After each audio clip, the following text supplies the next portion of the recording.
Hello everyone. आप सभी का स्वागत है एक्सप्लोर एंड एक्सेल में। आज हम 30 मई 2025 की सबसे इम्पोर्टेंट टूरिज्म से रिलेटेड जुड़ी खबरों पर चर्चा करेंगे। ये सभी घटनाएं केवल एग्जाम पॉइंट ऑफ व्यू से ही महत्वपूर्ण नहीं है, बल्कि आपको एक जिम्मेदार पर्यटन पेशेवर बनने की ओर भी प्रेरित करेंगे। तो आज की हमारी पहली जो न्यूज़ है वो इसी से रिलेटेड है, तो आइए उस पर चर्चा करते हैं। जो हमारी आज की पहली न्यूज़ है वो कसोल से रिलेटेड है, जो एक टूरिज्म प्लेस है हिमाचल प्रदेश में। कसोल में ओवर टूरिज्म और गंदगी का संकट। कसोल जो पार्वती घाटी का रतन कहलाता है, जहां पर मैक्सिमम टूरिस्ट आज की डेट में विजिट कर रहे हैं, लेकिन वहां पर कैरिंग कैपेसिटी कम होने की वजह से वहां पर कूड़े कचरे और अनियंत्रित पर्यटन की वजह से एनवायरनमेंट को बहुत ही नुकसान हो रहा है। जो भी टूरिस्ट वहां पर घूमने जा रहे हैं वो अपना कूड़ा कचरा नदी, नालों या खुले में फेंक रहे हैं, जिससे कई तरीके के सोशल मीडिया पर वीडियो वायरल हुए हैं, जिनमें रास्तों और नालों में फैला कचरा देखा जा रहा है। ये एक बहुत ही शर्मनाक बात है कि जब हम किसी प्लेस पे घूमने जाते हैं तो इस तरीके का व्यवहार करते हैं। हम अपने कूड़े कचरे को इस तरह से फैलाते हैं कि वहाँ पर एनवायरनमेंट को नुकसान हो रहा है, जो विजिट कर रहे हैं उनको नुकसान हो रहा है। जो विजिट करने आया है वो वहाँ से क्या देख के जाएगा? वो वहाँ पे कूड़ा कचरा ही फेंका हुआ होगा, वो देखेगा, ठीक है? जिससे स्थानीय लोगों को भी परेशानी होगी। बल्कि इसी संदर्भ में हिमाचल प्रदेश ने सभी कमर्शियल व्हीकल्स, जैसे हमारे टैक्सी हो गए, एक नोटिफिकेशन जारी की है जिसमें कमर्शियल व्हीकल में डस्टबिन होना ज़रूरी है, ताकि जो आपका कूड़ा कचरा है वो आप अपने डस्टबिन में ही रखें, इसे इधर-उधर ना फेंकें। लेकिन हम रिस्पॉन्सिबली ट्रैवल नहीं कर रहे हैं और ना ही विजिट कर रहे हैं, जिसकी वजह से ये समस्याएँ उत्पन्न हो रही है। अगर हम इसी तरह से सारे टूरिस्ट प्लेसेस को गंदा करेंगे, तो आने वाले समय में हमारे पास सिर्फ़ कूड़े के ढेर ही देखने को मिलेंगे, जहाँ पर हम नेचुरल ब्यूटी या और टूरिज़्म टाइप से बिल्कुल कट ऑफ हो जाएँगे। तो ये एक बहुत ही बड़ा रिस्क है एनवायरनमेंट के लिए और हम सभी के लिए। तो टूरिज़्म पॉइंट ऑफ व्यू से अगर हम इसे देखें, तो यह एक न्यूज़ बताती है कि कैसे अनप्लान्ड टूरिज़्म स्थानीय एडमिनिस्ट्रेशन तंत्र को बर्बाद कर सकता है।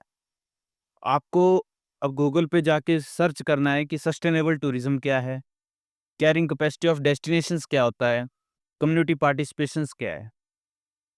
आप साथ-साथ में अगर इन्हें सर्च करते रहेंगे, तो ये आपके कॉन्सेप्ट होंगे वो भी क्लियर होते जाएँगे और आप इसमें आगे बढ़ते रहेंगे। चलिए, तो आज की दूसरी हमारी जो न्यूज़ है उसकी ओर चलते हैं। हमारी दूसरी न्यूज़ है, नासिक से मुंबई के बीच सी प्लेन सेवा की योजना फिर शुरू। ये किसने की? एमटीडीसी। एमटीडीसी का मतलब Maharashtra tourism development corporation. MTDC ने गंगापुर डैम, नासिक से मुंबई तक सी प्लेन चलाने की योजना फिर से शुरू की है, खासकर आगामी कुंभ मेले को ध्यान में रखते हुए। ठीक है, टूरिज्म पॉइंट ऑफ व्यू से अगर इसे समझें, तो यह योजना रीजनल रीजनल कनेक्टिविटी और एडवेंचर टूरिज्म को बढ़ावा देगी। अगर एग्जाम्पल देखें तो public private partnership, PPP model का है ये। तो ये भी टूरिज्म पॉइंट ऑफ व्यू से काफ़ी महत्वपूर्ण न्यूज़ है। अगला देखें, अगली न्यूज़ की ओर चलते हैं। केरल में मानसून क्रूज पैकेज लॉन्च। किसने किया? KSINC। आपको फुल फॉर्म याद रखनी है, Kerala state inland navigation corporation. Kerala सरकार मानसून सीजन में टूरिस्ट को आकर्षित करने के लिए विशेष छूट के साथ क्रूज पैकेज ला रही है, जिससे टूरिज्म वहाँ का बढ़ेगा।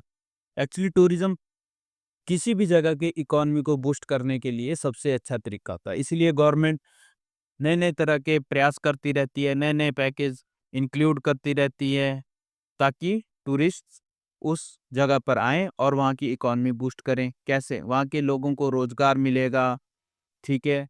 जब लोगों को रोज़गार मिलेगा, तो उनके पास इनकम जनरेशन के साधन बढ़ेंगे, इनकम जनरेट होगी उनके पास, और इस तरीके से स्टेट की इकोनॉमी बढ़ जाती है।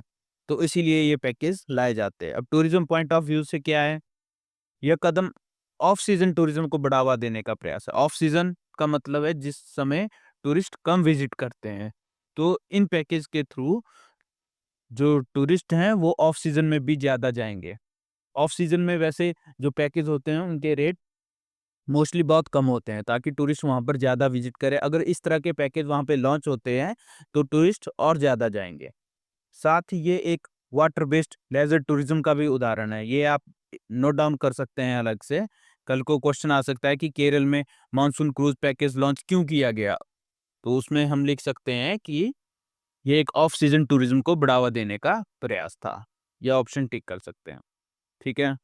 अगली हमारी 4th न्यूज़ है, भारत की हॉस्पिटैलिटी कंपनियां आईपीओ लाने को तैयार।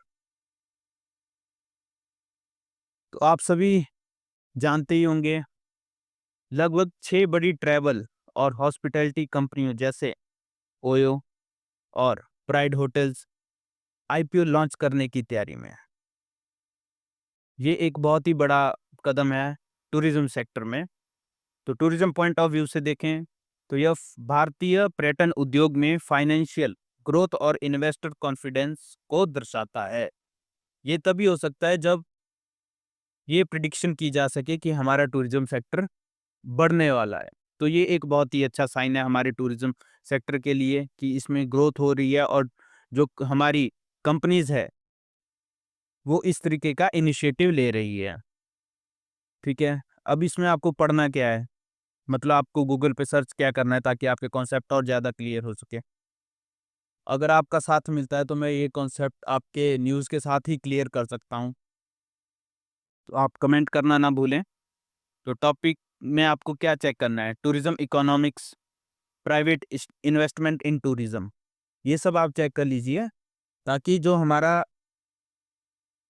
कॉन्सेप्ट है वो एकदम क्लियर हो सके। न्यूज़ तो हमें क्लियर हो ही जाएगी, या न्यूज़ को किस तरीके में एग्जांपल दिए जा सकते हैं। कल को आपका इंटरव्यू होता है या कहीं होता है तो आप इस तरह के अगर न्यूज़ के थ्रू अपने कॉन्सेप्ट बताते हैं तो उसमें आपको एक बेनिफिट मिलेगा। तो आप ये साथ में नोट डाउन भी कर सकते हैं और साथ-साथ में अपने कॉन्सेप्ट भी रिवाइज़ कर सकते हैं। तो चलिए नेक्स्ट न्यूज़ की ओर। तो हमारी नेक्स्ट न्यूज़ है, चार धाम हेलीकॉप्टर बुकिंग घोटाला उजागर हुआ है। उत्तराखंड साइबर क्राइम सेल ने 51 फर्जी वेबसाइट और 111 मोबाइल नंबरों को ब्लॉक किया है, जो श्रद्धालुओं को धोखा देकर हेलीकॉप्टर बुकिंग में ठग रहे थे। अब आपको पता ही है उत्तराखंड में इस वक्त कौन-सी यात्रा चल रही है। कमेंट करना ना भूलें कि कौन-सी यात्रा चल रही है। तो उस वक्त काफ़ी ऐसी फर्जी साइट्स होती हैं जो लोगों को ये बताती है कि हम हेलीकॉप्टर बुकिंग करते हैं, या नंबर्स होते हैं जिसके थ्रू श्रद्धालु पहले से ही अपनी बुकिंग करके चलते हैं कि हमें उस डेस्टिनेशन पे पहुँचने के लिए, डेस्टिनेशन का नाम आप कमेंट में ज़रूर बताएँ, कि हम हेलीकॉप्टर की बुकिंग से उस तरीके की ठगी को बंद करने के लिए चार धाम हेलीकॉप्टर बुकिंग घोटाला उजागर हुआ, जब गवर्नमेंट उत्तराखंड ने 51 फर्जी वेबसाइट और 111 मोबाइल नंबरों को ब्लॉक किया। ये एक बहुत ही बड़ा नंबर है। ठीक है, टूरिज्म पॉइंट ऑफ व्यू से देखें, ये एक पिलग्रिमेज टूरिज्म में डिजिटल सिक्योरिटी और टूरिज्म सेफ्टी की अहमियत को दर्शाता है। अब ये उजागर हो गया है तो इसके बाद अब क्या होगा, जो हमारी जेन्युइन साइट्स है, जेन्युइन मोबाइल नंबर्स है, उन पे हम कॉन्टैक्ट कर सकेंगे, जिससे जो और टूरिस्ट है, विजिटर्स हैं, देश के कोने-कोने से जो लोग वहाँ पे विज़िट करना चाह रहे हैं, तो उनको डिजिटल सिक्योरिटी मिलेगी, टूरिस्ट सेफ्टी मिलेगी, ठीक है? इसमें आप ये सब नंबर्स है जो वो नोट कर सकते हैं, जैसे 51 फर्जी वेबसाइट थी। मेन इसमें से ये रहेगा कि डिजिटल सिक्योरिटी हमें मिल रही है या टूरिस्ट सेफ्टी मिल रही है। क्योंकि जिस तरीके से आजकल हमारा एआई के थ्रू बहुत बूस्ट हो रहा है, तो उसमें लेकिन उसके साथ रिस्क भी बढ़ रहा है। तो अगर गवर्नमेंट समय-समय पर इस तरीके के इनिशिएटिव लेती रहेगी, तो टूरिस्ट सेफ्टी बढ़ेगी। तो नेक्स्ट न्यूज़ की ओर चलते हैं। भारत का लक्ष्य क्या है? पर्यटन का जीडीपी में योगदान 10% तक पहुँचाना, और इसका टाइम कब तक रहेगा? 2030 तक का। भारत सरकार ने 2030 तक पर्यटन का जीडीपी में योगदान 10% तक बढ़ाने का लक्ष्य रखा है। अब आपको इसमें आगे ये एक बहुत ही इम्पोर्टेंट न्यूज़ है। इसमें आपको ये हमेशा नोट डाउन करते हुए चलना है, या आप इसका अलग से नोट्स बना सकते हैं कि अब जो भी जीडीपी को बढ़ाने के लिए इनिशिएटिव्स लिए जाएँगे, पॉलिसीज़ बनाई जाएगी, वो आप नोट डाउन करते रहिए। ये आगे बहुत काम आने है और ये बहुत लंबा चलने वाला है टॉपिक। तो टूरिज्म पॉइंट ऑफ व्यू से देखें तो यह कदम national tourism policy, employment generation और सस्टेनेबल डेवलपमेंट गोल्स एसडीजी से जुड़ा हुआ है।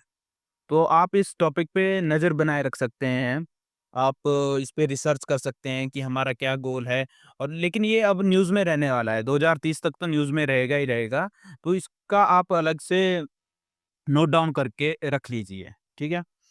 तो अगली हमारी न्यूज़ है इंटरनेशनल माउंटेन टूरिज्म डे 2025, जिसकी शुरुआत हो चुकी है स्पेन से।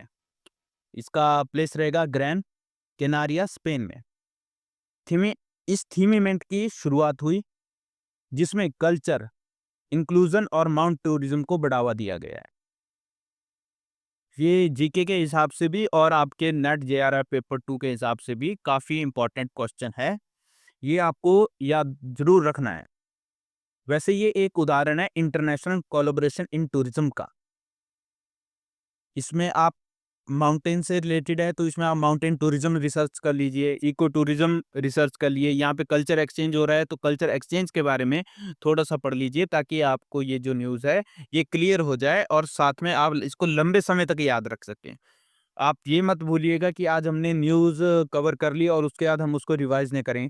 रिवाइज़ आप वीकली बेसिस पे कर सकते हैं, ताकि जो आपकी न्यूज़ है, करंट अफेयर्स के टॉपिक्स हैं, वो चले रहें। अगर आप उसको रिवाइज़ नहीं करेंगे, तो कल को हो सकता है आप इन न्यूज़ को भूल जाएँ। फिर पेपर में आपको लगेगा कि हमने पढ़ा तो है, लेकिन उसको याद नहीं कर पा रहे हैं, ठीक है? तो ये थी आज की हमारी सारी करंट अफेयर्स जो टूरिज़्म से रिलेटेड थी, जो कि बहुत ही इम्पोर्टेंट है यूजीसी पेपर 2 टूरिज़्म नेट के हिसाब से। तो अगर हम आज की कंक्लूज़न देखें न्यूज़ का, तो यही है कि आज की इन खबरों से हमें ये समझ आना चाहिए कि भारत और दुनिया भर में पर्यटन तेज़ी से बढ़ रहा है। पर्यावरणीय चुनौतियाँ, नई योजनाएँ, निवेश के अवसर और डिजिटल सुरक्षा, ये सब विषय अब परीक्षा के साथ-साथ करियर में भी बहुत महत्वपूर्ण हो गए हैं। जब टूरिज़्म सेक्टर में इनका इंक्लूज़न होगा, जॉब्स तो बढ़ेगी। टेक्नोलॉजी बढ़ रही है, तो उसके साथ नए-नए रास्ते भी खुलेंगे। जब नए रास्ते खुलेंगे, तो ये चीज़ तो बढ़ने वाली है। तो ये थी आज की हमारी न्यूज़। आई होप आपको ये सभी न्यूज़ क्लियर हो गई हो। लेकिन अगर आपको तब भी किसी न्यूज़ में कोई डाउट है, आप मुझे कमेंट कर सकते हैं, या आप चाहते हो कि करंट अफेयर्स को इस तरीके से पेश किया जाए, तो वो भी आप मुझे कमेंट के ज़रिए बता सकते हैं। क्योंकि हर चीज़ में कभी न कभी सुधार की गुंजाइश रहती है। तो आप कमेंट कीजिए, मैं उसके अकॉर्डिंग आपको न्यूज़ डिज़ाइन करके दूँगा। उसी के हिसाब से मैं आपको ब्रीफ भी करूँगा, ताकि हमारी वीडियो आगे सुधरती रहे और आप सभी को जितना ज़्यादा इसमें से न्यूज़ में से एक्सट्रैक्ट करने को मिलेगा, आपका उतना ही फ़ायदा होगा। तो शेयर कीजिए और सब्सक्राइब कीजिए। मिलते हैं कल नई वीडियो के साथ, तब तक के लिए थैंक यू।